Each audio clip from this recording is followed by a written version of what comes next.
Ah, the HOA horror story. I can't talk to you any further than I've already talked to you, except to tell you the frickin' rule. Whether you're just someone looking to update their home or a gearhead who has a couple of cars in the driveway, bad homeowners associations have been known to create horror stories. Wash 2's Dan Billow reports he was fined $100 a day because his trees were about 3 feet too short.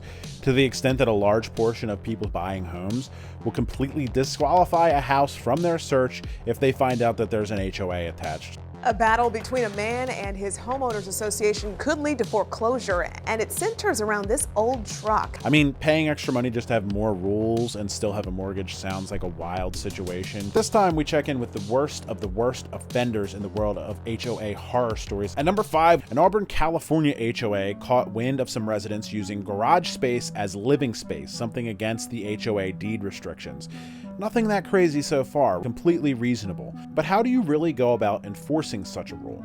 If you ask this HOA, their response was to require residents to keep their garage doors open between the hours of 8 a.m. and 4 p.m. Monday through Friday. Now, I get that HOAs can sometimes feature power tripping members who want to force their will upon anybody who they can, but in this particular situation, I'm a little bit confused with the disconnect because logic and, common sense here flew completely out the window, seemingly, with a ruling like this. Of course, a number of residents had an issue with this policy because what person in their right mind would really be okay with leaving their garage door open all day while they head to work? Not only is there stuff in there ripe for the taking, but the house itself is much more accessible. Remember, most interior garage doors between the garage and the house aren't really designed to keep people out, which creates a massive security concern. Residents who didn't abide by this asinine new rule would be slapped with a $200 fine, many of which accepted because they figured that paying $200 would be better than, leaving their house open for burglary. After a news report came out on this ridiculous policy, the HOA in question was pressured into rescinding the rules, saying homeowners could keep their doors closed without fine and they would come up with a more reasonable policy in the future. If the idea of an HOA is to keep homes looking good and values high, I get them enforcing certain rules and policies, but if you can't even see what's going on in somebody's house and you have to get them to open doors to even know that it's happening, then is there really actually a problem that the HOA needs to solve to help home values? I just don't see it. And with something like this, you probably think, wow, that's really ridiculous. How much worse can it get? But we're only on number 5, and next in the countdown, we head to number 4. This is another HOA horror story that makes you wonder how HOAs can get so far out of touch with reality. This time, we dive into the story of Glenn Gordon of the Weston Hills Country Club community, who bought himself a Rivian R1T. A brand new all-electric luxury pickup truck. Whether you like electric or not, it's hard to look at something like this and think that it's a commercial work vehicle. This particular HOA doesn't allow trucks, trailers, RVs, or commercial vehicles of any kind to be parked anywhere in the neighborhood aside from inside of a garage, though. And when they came across Gordon's new Rivian, well, you could probably guess what happens next. Yep, that's right, they wanted to pick a fight. The man had lived in the community for 27 years and said the rule has never crossed his mind and there isn't enough room in the garage to store it to obey the bylaws. I mean, the idea of calling this thing a commercial vehicle, though, is pretty ridiculous in and of itself, and he should really be able to park the truck in the driveway anyways without having to fight about it. And it seems like Gordon agreed with this and decided to push back against the HOA. Now, most of the time in a case like this, the HOA tends to hide from the media because they probably understand how ridiculous something like this is going to look to the outside world. This time, however, the president of the HOA's Maintenance Association relayed to the local news, quote, "If the gentleman would have read the documents when he bought the home, he would have seen that." What a snarky, stupid thing to say when you're just completely out of touch. And you're the one who most people would say is probably on the wrong side of this issue. You either have to be incredibly far out of touch with reality to think that something like this is a commercial truck, or be so far on a power trip that the idea of bullying somebody around blinds you to the reality of what you're actually doing. In this particular case, I couldn't find the resolution. Precedent on such a situation does exist, though. Very similar, almost exact case came up before and went to court, and it deemed that, surprise, personal pickup trucks are not commercial vehicles after all.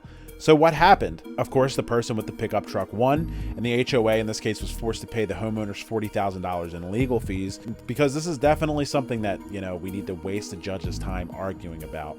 This is just so ridiculous, but trust me when I say that the next couple get far worse. Starting here. So far, we've seen that HOAs can be incredibly annoying, but this next story really crosses a line from annoying to downright heartless. If a car sits around for long enough in a place where it shouldn't be, of course, it's only natural for the person in charge of maintaining a parking lot to have that car towed, right? It's their job.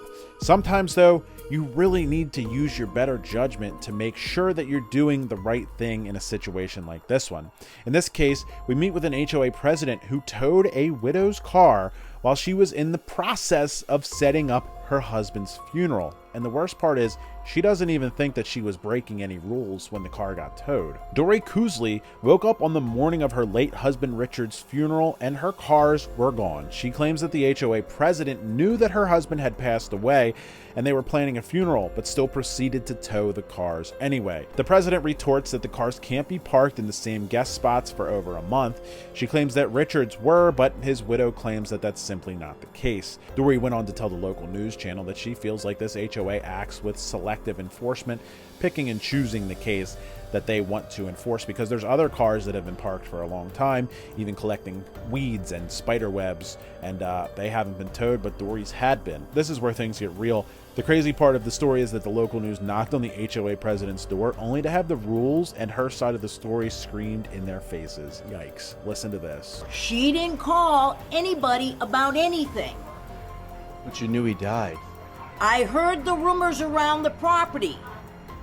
If I listened to the rumors around here, I'd get nothing done ever. I can't talk to you any further than I've already talked to you, except to tell you the frickin' rule. Fortunately, the guy who owned the towing lot, his name's Chris Casal of All County Towing, waived the fees and offered to return the cars to Dory, but instead they worked out another arrangement. He's now helping her to sell the cars to use the money for expenses, which was her ultimate goal. I mean, I get that sometimes people have to make tough decisions. If you have, say, an apartment complex and someone isn't following the rules, you don't want to be that person most of the time who's going to go crack down on people, and you have to make tough choices. But realistically, in a situation like this, especially if you caught wind of the idea that somebody's husband died, maybe, I don't know, go out of your way a little bit to be extra nice to them and help them out. Put your, hall monitor badge aside for a moment. Go out of your way to help somebody and befriend your neighbor. Coming in at number 2, obviously it's not the number 1 worst offender on this list, but this might be the most viral HOA nonsense that I've ever seen. You guys might have caught wind of this one as well. So imagine being threatened to have somebody foreclose on your home because they don't quite like the vehicle that you drive. Some might recognize Andy Lipka's old school Ford pickup truck. Those who like cars might even admire it because, it's in pretty good shape for its age and even has this nice little patina on it in pretty well preserved condition. However, the bylaws in Lipka's HOA said that moderately severe body damage isn't allowed on vehicles parked in the driveway. In the car community, we know that this patina finish that the truck has is highly sought after, and many even go out of their way spending lots of time, money, and effort to get their car to have that patina. It might not be natural patina, but they'll work to make a manufactured patina finish to emulate the way that this truck looks naturally. Try explaining that to a power-hungry HOA, though. Lipka relays that his F-250 runs absolutely great and he loves the way it drives. He points out that he loves the patina as well. However, that didn't stop the Woodfield Homes Association, the providing HOA over Lipka's Missouri neighborhood, from fining him nearly $3,000 and filing a lawsuit to foreclose on his house if he doesn't pay the fine. Lipka retorted with claims that the HOA had attacked him and harassed him in the pursuit of getting rid of the truck. The HOA, who I definitely do not side with on this argument, sees everything as simple. They think that Lipka agreed to follow their rules and he was aware of these rules when purchasing the home. That's a point that they're making here, but I don't think is really, they're kind of just missing the whole point entirely. I mean, the guy even said that he sees value in the HOA, but the HOA is kind of ignoring the main idea here, which is a debate about if patina is trash or treasure, which is entirely different than he saw the rules and he agreed to them. Let's go full Paul Blart and lock this guy up. I mean, even though I am biased and I like patina, I think that the fact that a lot of people pay a lot of money to get this done, that act in and of itself shows that it's not damage. It's hard to argue that something's damage if there's a large community of people, not just a niche group, but a lot of people who think that not only does it look good, but are willing to pull money out of their pocket and pay extra to have a truck that looks like this. Long story short, if you value your freedom and your sanity, let's try to avoid HOAs at all costs. Without further ado, drum roll please. The worst all-time example that I've ever seen or heard of an HOA going rogue comes at us from a Reddit user in Tennessee. The Redditor goes by the name of Catherine, and she was fined $100 by her Homeowners Association for doing nothing more than parking her car when it began to snow and then moving it. Now, you're probably thinking that this fine came because maybe she parked in somebody else's spot, maybe she parked without a permit, or maybe she had too many cars. No, no, and no. Instead, the reason that she claims to have been fined is because her Honda Insight left a shaped outline in the snow when she drove away. Yes, really. Now, this is hilarious to the point where you're probably thinking that it was made up for some funny internet post. However, the car's owner was in contact with a reputable source over at The Drive who claimed that she had presented email proof showing that somebody with the HOA had completely lost their marbles entirely. An email from the HOA, as sourced by The Drive, said she'd been fined $100 for violating the part of the rules against, quote, displaying offensive images or slogans. Probably confused, Catherine read on, only to find out that the HOA attached the picture seen below that showed the shape that her car had left when she drove away when a snowstorm had started. The email continued, quote, your car, specifically the Honda, left this offensive image on the ground after you left. They went on to say that they think Catherine should see why they have gotten complaints about it. They said that one of the residents took the photo and reported it to them out of concern for younger residents. In this case, I'm not really sure who's worse. Is it the HOA or the person who actually bothered themselves to take a picture of this and report it? It's really like nothing short of mind-boggling that there were two real adult people on the same page about this, to the point where they came together and found that this was a case that's actually worth presenting to somebody who lives at this complex. Absolutely mind-boggling to think that a car leaving a shape behind, which the person obviously can't control, and a shape that only vaguely resembles something that's maybe vulgar, it's just crazy. After laughing off the fine, The Drive says that Catherine refused to pay and threatened legal action. The HOA then quickly dropped the case, and she told the site that the same HOA had threatened to tow the same car when the tags had expired, and the new ones were delayed in the mail by a single day. Yes, 1 day late. Somebody needs to find some new hobbies or something else to do, other ways to improve the community.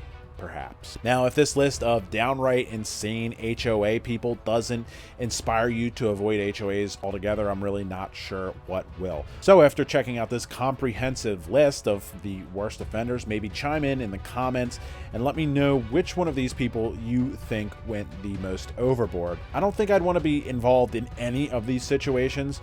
I mean, I try to keep my house pretty nice, but I couldn't imagine having to constantly look over my shoulder for the smallest little infractions and prove to some person who has no power and thinks they have all the power that I'm doing things the way that I'm supposed to do. It sounds terrible. Anyways, this has been Big Clyde 34.